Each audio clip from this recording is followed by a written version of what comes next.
Hey everyone, it's time.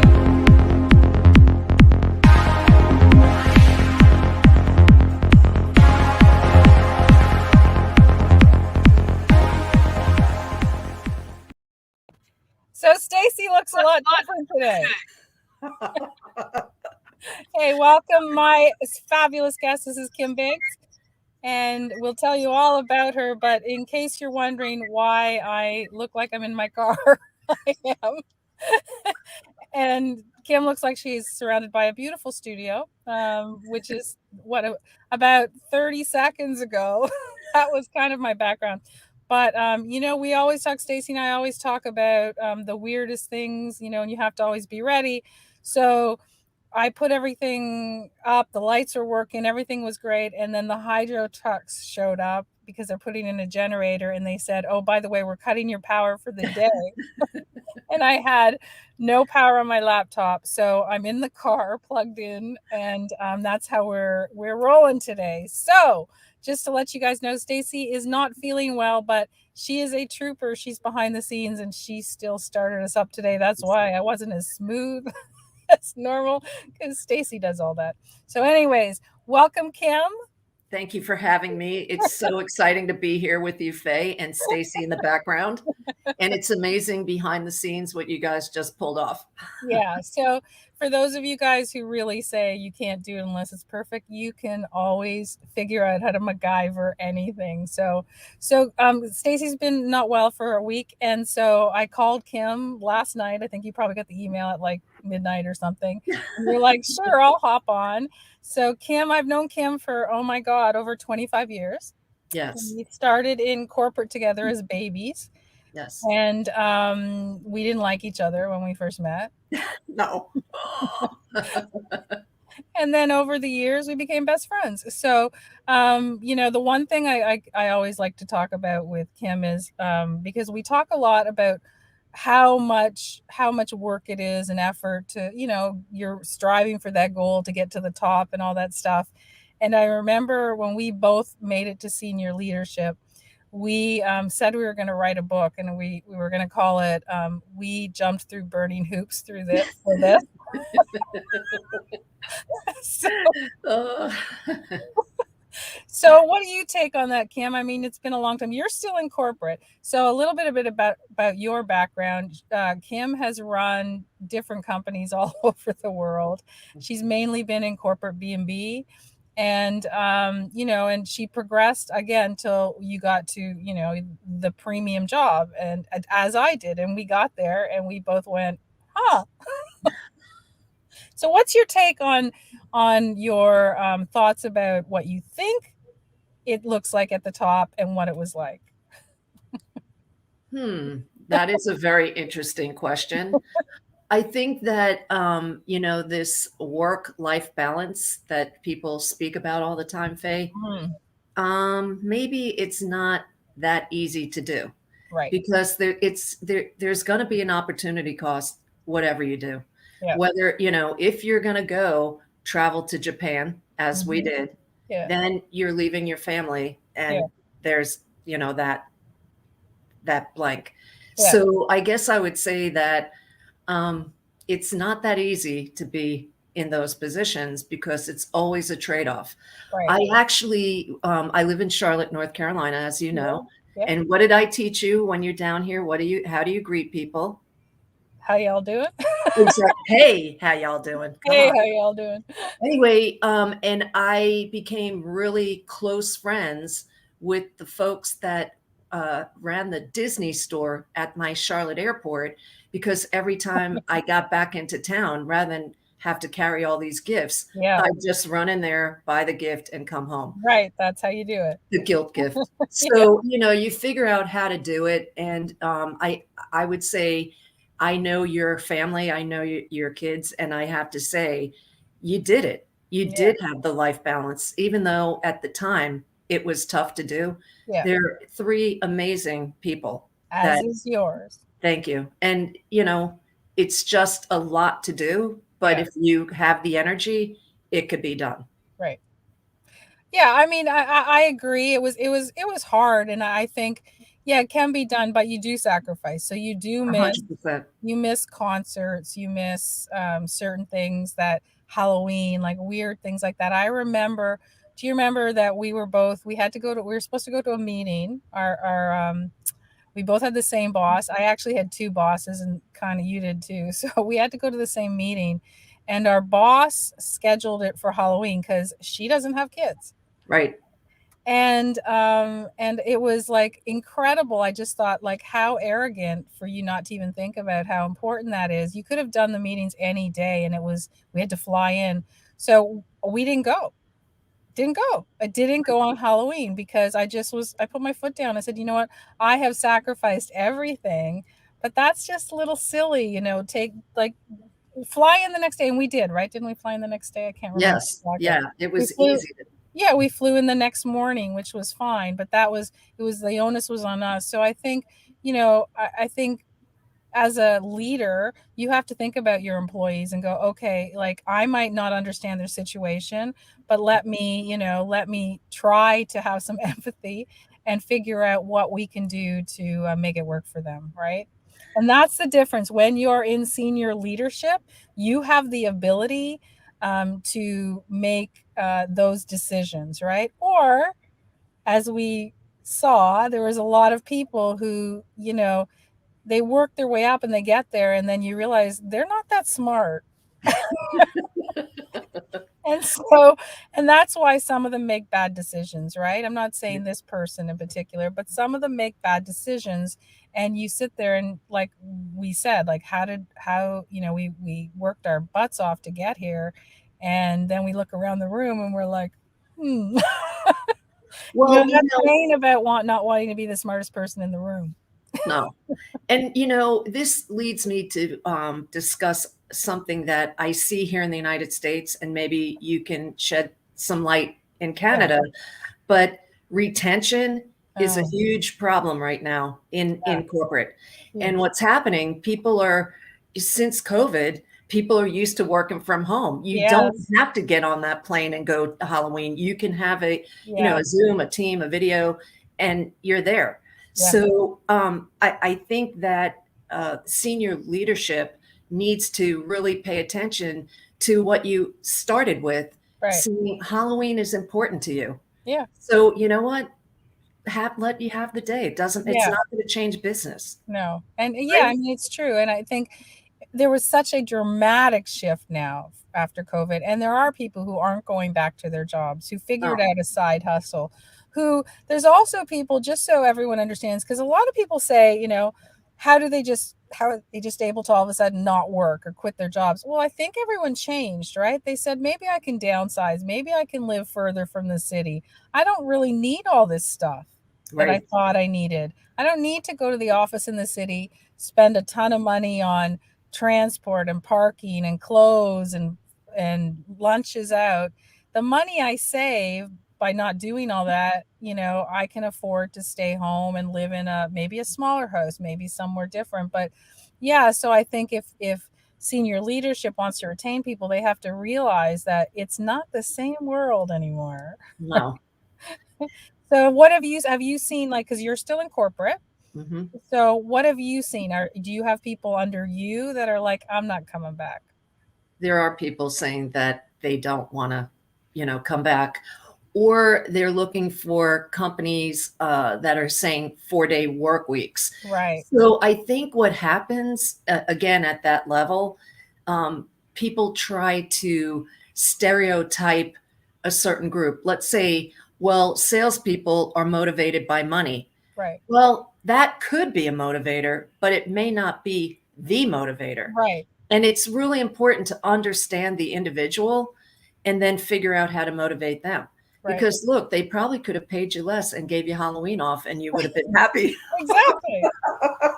right? Exactly. Yeah. So, but then some other people like, hey, I just want the money and, I can go somewhere else and make more money. So I really think that people today, if they work with other people, need to pay attention to those details. Right.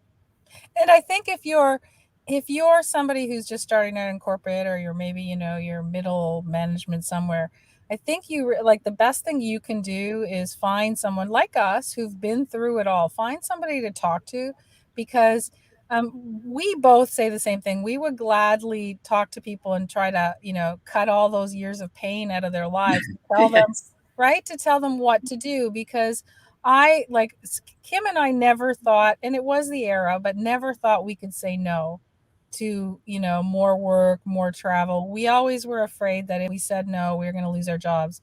But there were people that were smarter than us, right? That we Yes. used to always think weren't smart, but they were like laying low in the background, not doing a quarter of the work we did, and still, made the same amount of money and Right. had like decent lives. But we were always like, okay, go, go, go. We got to get to the next level. And then, as I said, when we got to the next level, we were like, maybe it's not worth being at the next level. Now what?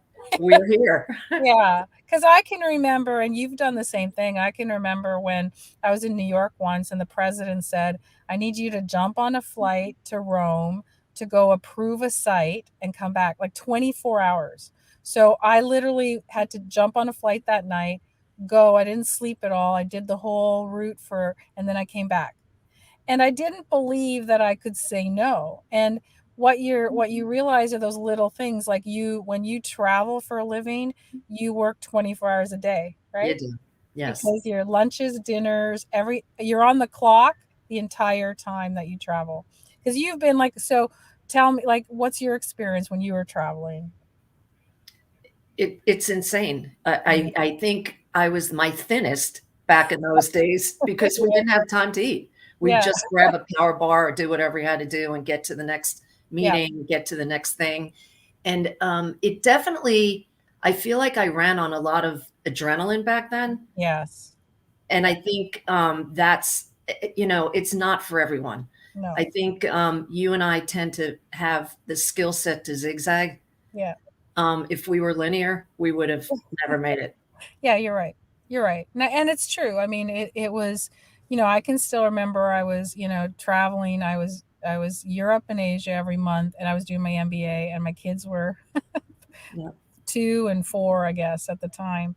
And it was insane. And I look back at it now and I'm like, how could I have ever done it? And you're in the same boat. You were doing the same. You're running around, all over the world trying to do all this stuff. And we never really thought that there was a choice, though. But that could also be our personalities. Right. But it was the era of corporate.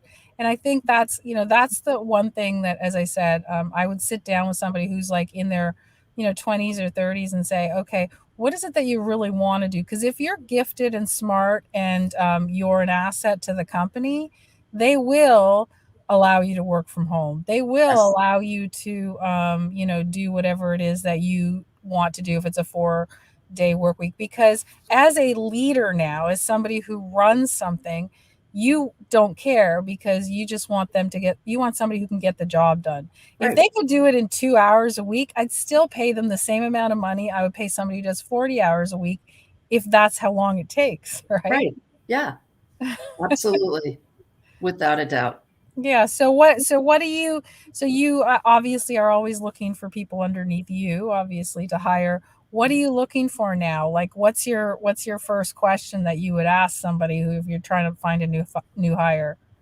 I think in this climate today, and this thing can change any minute, but I Yeah. think that someone that you really need to be creative Right. and be able to think through. Maybe it's a critical thinker who can actually come through with solutions, because the standard way to do things doesn't work anymore, Faye. No. It No. does.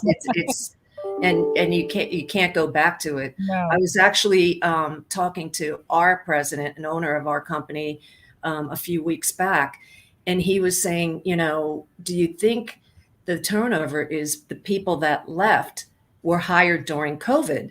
Right. But when you went back and you looked at it, people left that were hired way before COVID even Right. started. So I think that we have to be careful to not to just think that this is the situation. You really Right. need to dig into it. And again, critical think with a creative solution to get through this. And Yeah. it's not over. Like the whole global supply chain thing is Yeah. a complete nightmare. And I'm you're telling you you're right part now. of that because you sell a product. You work Yes. for a company that you lead, you sell a product, Yes. and the components just aren't there, right? Well, they're here, but they're sitting in California on a ship right now. Right. Exactly. No, Yeah. but that's the truth. And that's why we've heard in the news prices are going up on everything. Right. I mean, you can't get help and you can't get product. It's both because people are, I mean, part of it is not that they chose to stop working or stay at home. Everyone was in a funk, in a fog, right? They Yeah. just like were, what's going on?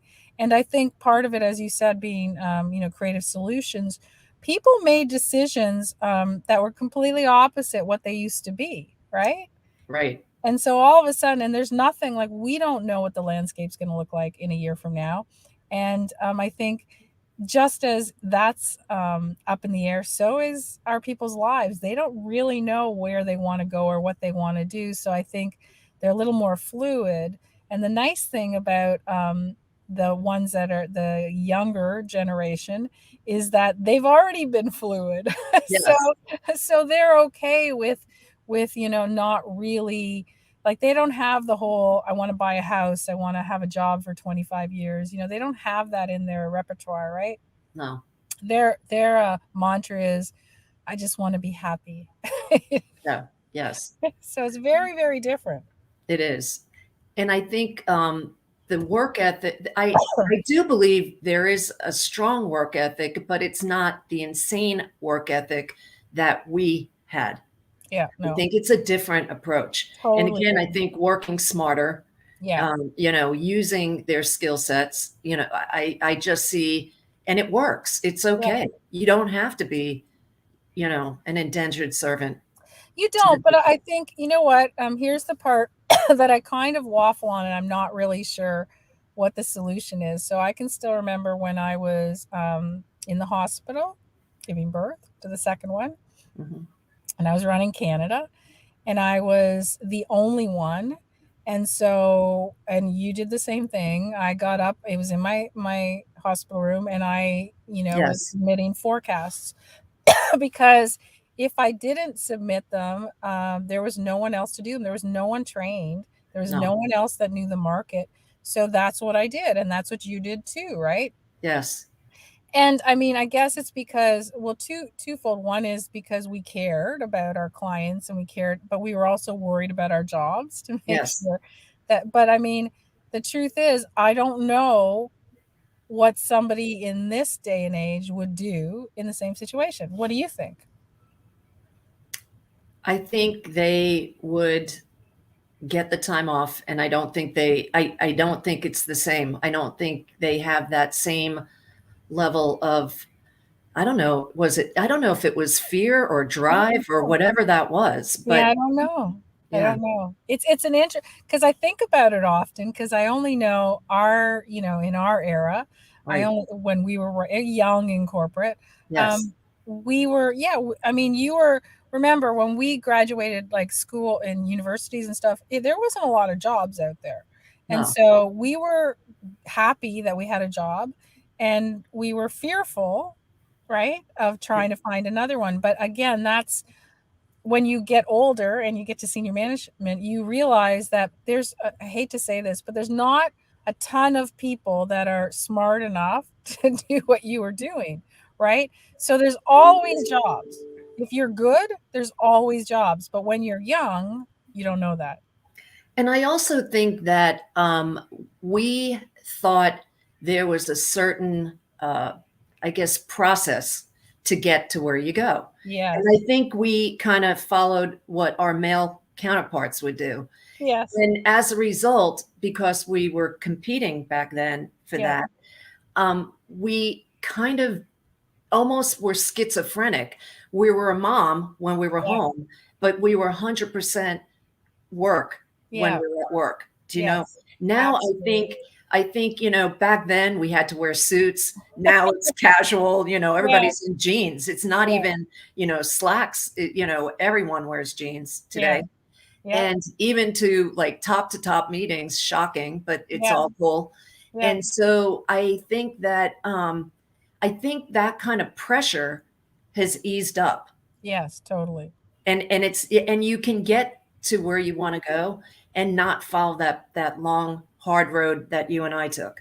I agree. I agree. I mean, it's such a better world now with the Yes. ability to just people like, and I think it's true because these kids, well, part of it is these kids, and they're not really kids anymore, our kids, these kids grew up with us who went through all those, jumped through the hoops, and we didn't want that for our kids. No. So we both were like, no, you're not gonna, don't go to corporate, or if you're gonna go, be smart, but Right. go try to make your own business or try to do your own stuff, because we knew how hard and challenging and painful it was. It was Right. painful. Yes. And like just everything about it was, I'm not saying it, I mean, listen, I'm grateful for all the opportunities. It got me to where I am. And it taught us a heck of a lot. And as I always used to tell my MBA class, you don't learn that much in MBA school. You learn it by working. You And do. I used to tell the profs and the deans that, and they would laugh because they would say it's true, because I But it was, back in B school, that's what you knew. You had to do it. It was yeah. part of the ticket to get Yeah, where you wanted to go absolutely. back Like then. if you wanted to get to senior management, you Yes. must have those Have an 3 MBA. letters Mhm. behind your name. And if you didn't, you couldn't get there. Now, I don't think, to be honest, I don't think any, like if I'm in charge of a multinational corporation, I don't care. Like I No. said, I just want somebody who can get the job done. So Yes. I don't really care. I don't care what you went to school for or if you went to school. It No. doesn't matter, It right? doesn't. And that's That's the what I'm telling difference. you. It's casual now. It's a much more casual approach. It's true. Yeah. It's true. So how are you feeling these days? Are you excited about anything out there, or are you just kind of like, nah, it's like it's you're still in limbo because Um, of everything? well, I feel like, what I guess what doesn't kill you makes you stronger. I Yeah, know that's a cliche, but I feel like, this really showed all of us what can be done. Again, if you're creative and you critical think and you get through the yeah, process, it's amazing. I don't think this is going to be over until probably like Q2 of next year. We're going to start to see it ease up unless some yeah, other variant comes out or something. yeah. But I feel like, next year is gonna be huge Right. because now we've been through it. We all thought it was gonna be over in, like, August, September, remember? Yeah, yeah, And then boom, no. Now we have this whole supply chain issue that is huge. yeah. As a matter of fact, I saw an article, there's a high school out in LA that Yep. are taking the kids that are learning how to drive and Okay. teaching them how to drive Mack trucks. So Really? they come right out of high school and they're gonna be truck drivers because we have a really big problem, not Yeah, enough truck drivers to get the yeah. products out.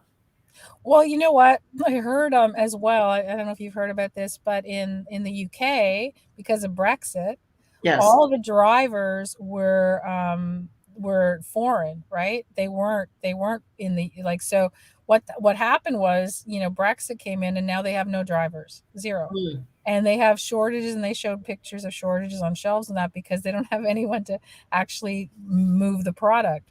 So yeah, you're right. It's an interesting dilemma what happened there. I mean but that's again when you're talking about critical thinking, people were thinking about, oh, let's, when they were voting for like, ideas, but they weren't thinking of the reality of, okay, what actually is going to happen if we vote this in, right. right? So it's an interesting thing. Yeah, you're right. I mean, it's and coming from you from a corporate perspective, because normally we talk a lot to entrepreneurs, but because you're in corporate, it's the same.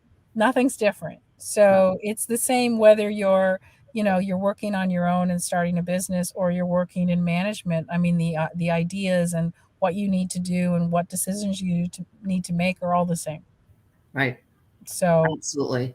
And the nice thing about not being in corporate, you lose out on the red tape because remember the committees to make a Yeah. decision, you Yeah. just couldn't make a decision. When it's Yeah. your own company, as you know, you could decide this is what we're doing. Like Exactly. call me today and invite me on the show. Yeah, exactly. Right? If you were in corporate, you would have had to get permission, and I had Right. a background check on me or whatever it It's was. true. It's true. And that's the beauty of it now, right? And people are, I guess people are willing to now more comfortably as well, right? Like you didn't really think about it. You just said, "Yeah, I'll jump on."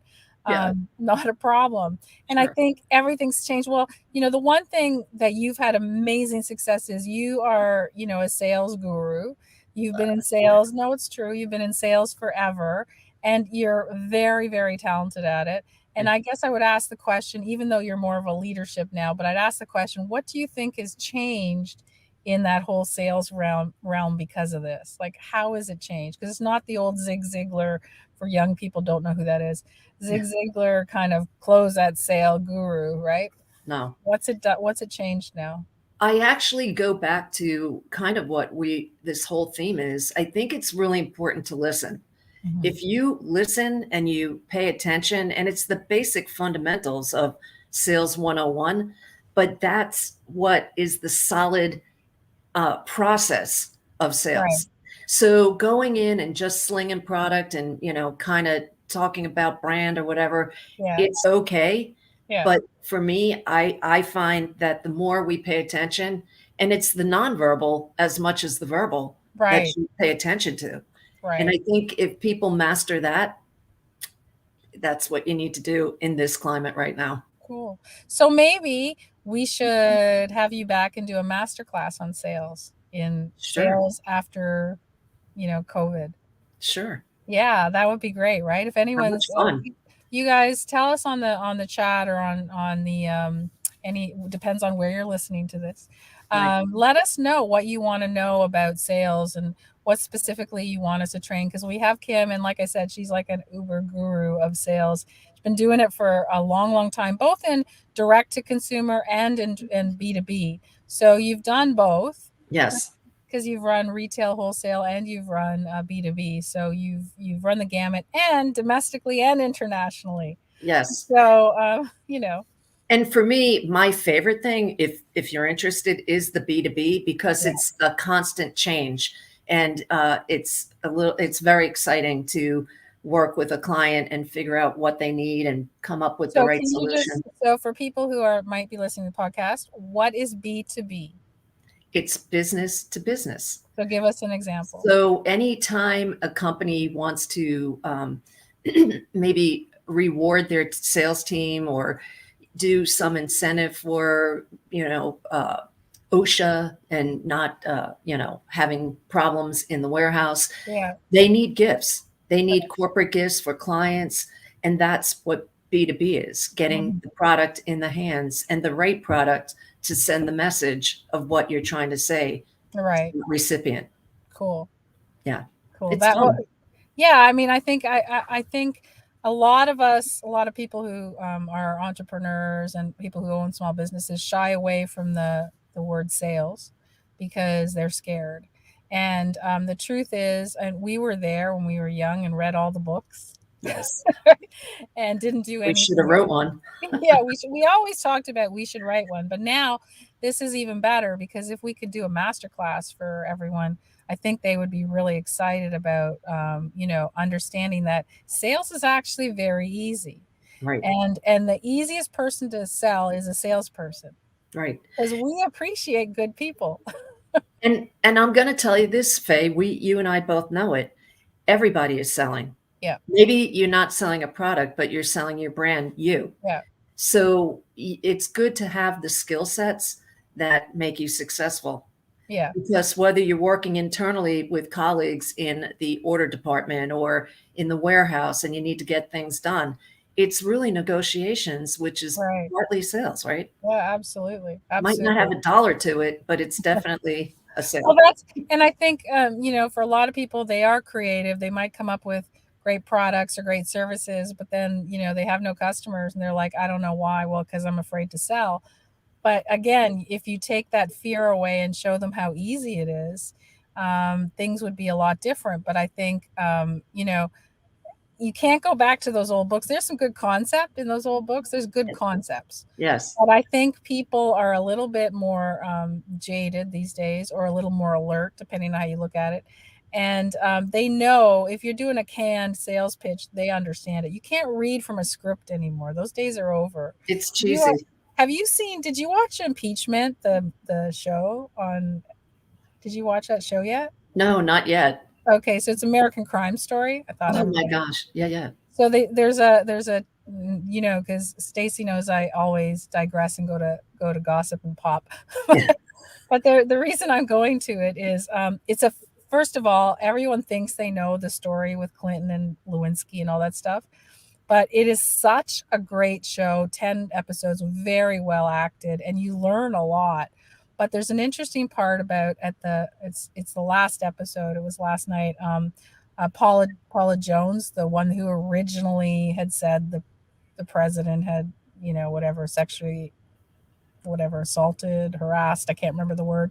Anyways, so she eventually, she's trying to make money because nobody's going to hire her, and she goes and starts on the celebrity psychic hotline.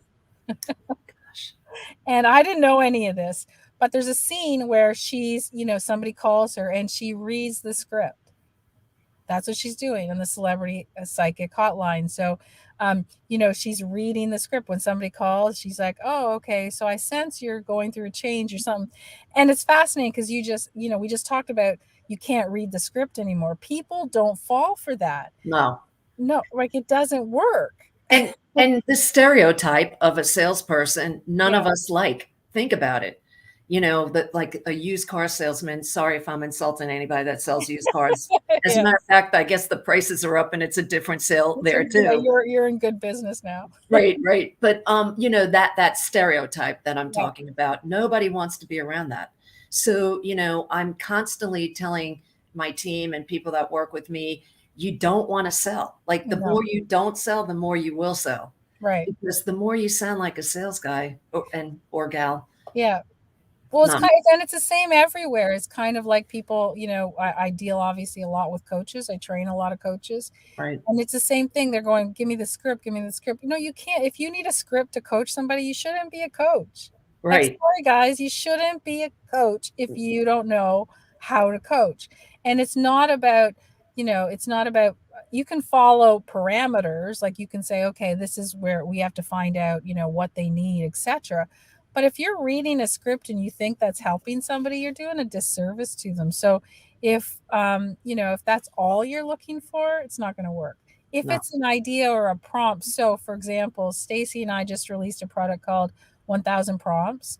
And what it is very cool. What it is we give you, actually it's 1400, but we give you 1,000 ideas to talk about on social media, because most people they can't think, right? They don't know. I want to post, but I don't know what to post. So we give you an idea. Like we might say today, talk about a client that you had success with. So it's a prompt, right? So, but it's not a script. yes, So it's okay to use prompts, right? But when it comes down to, you know, coaching or selling or anything else, you have to be real about it. Or it's not, people are too, our kids are on, they're bombarded with, social media and all the stuff that they see on a daily basis. They are so much smarter than us. I know So it's hard to fool them. it is. Like they wouldn't be fooled by the Facebook fake news. No, They know, they would look and go, yeah, that's not true. You know that, right? right. Yes. So Well, I must confess, and you did it too, back when we were frantic working yes, lunatics. If they had the Girl Scout cookies or if they had the wrapping paper, what did we do back then? we bought it all. We did. Okay, what's the goal? Boom. Right, I'll and never forget it. My husband, I thought, was going to lose it. He came home and we had, no lie, 500 boxes of Girl Scout cookies. And can you just visualize that right now? yeah, It's insane, right?